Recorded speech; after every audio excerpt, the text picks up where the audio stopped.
آگے ہے 2303 نمبر روایت حضرت ابو موسیٰ اشعری رضی اللہ عنہ فرماتے ہیں نبی صلی اللہ علیہ وسلم کے ساتھ سفر میں تھے تو لوگ اونچی اونچی تکبیر پڑھنے لگے، اللہ اکبر، اللہ اونچی، تو نبی کریم صلی اللہ علیہ وسلم فرمایا اے لوگو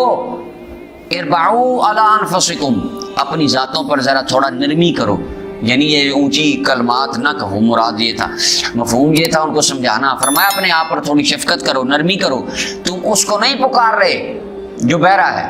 اور نہ ہی وہ غائب ہے، تم اس کو پکار رہے ہو جو ہر شے سننے والا دیکھنے والا ہے، تم اونچی اونچی، وَهُوَ مَعَكُمْ، اور وہ تمہارے ساتھ بھی ہے۔ اب حضور خود فرما رہے ہیں رب تمہارے، فرمایا وَالَّذِي تَدْعُونَهُ، اور وہ ذات جس کو تم پکارتے ہو وہ تمہاری اونٹنی کی گردن سے زیادہ تمہارے قریب ہے۔ یہ بات ہوگی فرمائی سمجھانے کے لیے،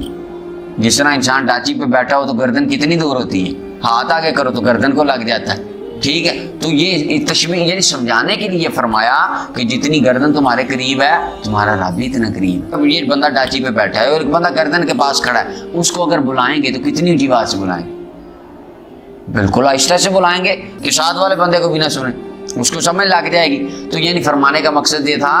آہستہ ذکر کرو، رب تمہاری تو اشارت سے، قرآن میں نان وقرب الی من حبل الورید، وہ تو اشارت سے بھی قریب ہے، وہ سنتا ہے۔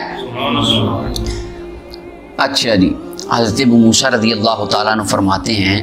میں حضور کے پیچھے بیٹھا تھا، میں کہہ رہا تھا لا حول ولا قوت الا باللہ فی نفسی، اپنے دل میں، اپنے جی میں کہہ رہا تھا۔ فقال، تو آپ نے فرمایا یا عبداللہ ابن قیس، اے عبداللہ بن قیس، الا ادلک علی کنز من کنوز الجنہ، کیا میں تجھے جنت کے خزانوں میں سے خزانے کے بارے میں نہ بتاؤں؟ میں نے کیا کہا کیوں نہیں؟ فرمایا لا حول ولا قوت الا باللہ۔ اب مولا علی قاری کہتے ہیں وہ تو پہلے پڑھ رہے تھے تو حضور علیہ السلام نے یہ بشارت کیوں دی؟ مولا علی قاری کہتے ہیں میرے آقا نے ان کے دل میں پڑا جانے والا ذکر جان لیا اور سرکار نے ان کو خوش کرنے کے لیے فرمایا یہ جو تو دل میں پڑ رہا ہے یہ جنت کا خزانہ ہے۔ متفق علیہ روایت ہے۔